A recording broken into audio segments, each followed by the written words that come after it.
When did you realize your own parent was a sociopath? 36 hours after the head-on collision that left my wife paralyzed from the neck down, my mother, I will call her Reagan because I don't see her as my mother anymore, walked into our hospital room and started pushing me to divorce my wife. "I'm only looking out for you," Reagan said, asking if I've ever heard of medical debt, and firing off loaded questions about if I actually thought my wife could get better. As a physical therapist, I knew the answer was yes, but Reagan was a retired nurse who still thought I was a child, so she called every hopeful thing I mentioned emotional delusional. I remember April's eyes were literally following my voice around the room. I pointed that out to Reagan, yet she somehow used that as ammunition. That's just basic reflexes. Everybody with a working brain should know she's got no chance. The not-so-subtle jab at April's damaged brain actually made her cry, and the second I saw tears, I physically pushed Reagan out of the room. Unfortunately, she was back less than 12 hours later, and she didn't come alone this time.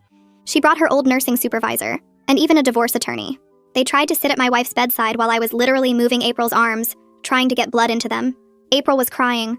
Her heart rate was rising to stroke levels, all because Reagan and her band of idiots stood explaining how divorce would be a win-win. Reagan actually walked over to us and started talking over me, borderline screaming at April about how she would be a vegetable forever. "The most loving thing you could do right now," Reagan said, "is free your husband from the burden of taking care of you.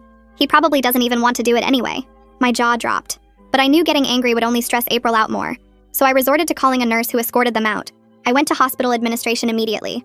I laid everything out, yet I was told that Reagan was an experienced nurse who'd worked in this very hospital. That given the circumstances of my wife's condition, Reagan was probably correct, and just a loving mother looking out for her son. Long story short, they'd keep letting her in the room.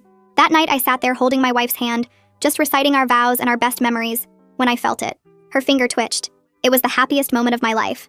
I literally ran out of the room screaming with joy. And when I came back, I hugged my wife ever so gently as to not hurt her. Sadly, the happiness didn't last. Reagan's next move came before the sun even rose.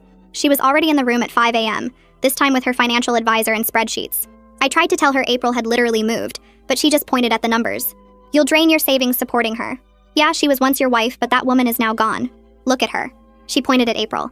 "In 5 years, she'll still be a vegetable and you'll be homeless.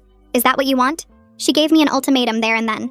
48 hours, she said, holding up 2 fingers in front of April's face before I slapped her hand away. "You have 2 days to agree to the divorce, or I'll petition for guardianship."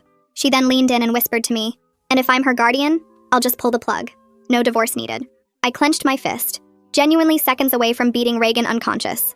Later that evening, I was in the room with April, holding her hand and deep diving on hospital laws and cases like ours. My head was spinning and I was borderline crying, trying to stay strong for April. And that's when it happened. My beautiful wife, when I needed her the most. I felt her thumb on my hand, but not just a twitch this time.